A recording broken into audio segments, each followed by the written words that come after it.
Ano guys, kapit na natin guys. Guys, ikakabit niya mamaya yung bago Bayan niyang na guys, pahinga investment. muna guys.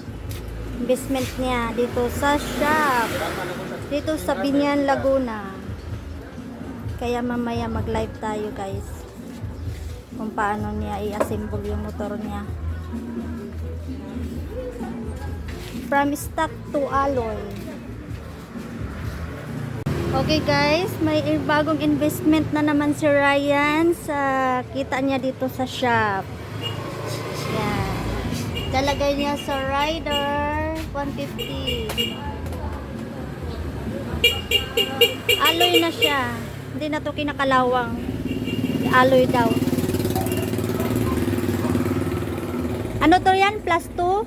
Plus to lang. Plus 2. Hindi, pag hirap yung plus 3 eh. Hindi ka makaangkas itong chips.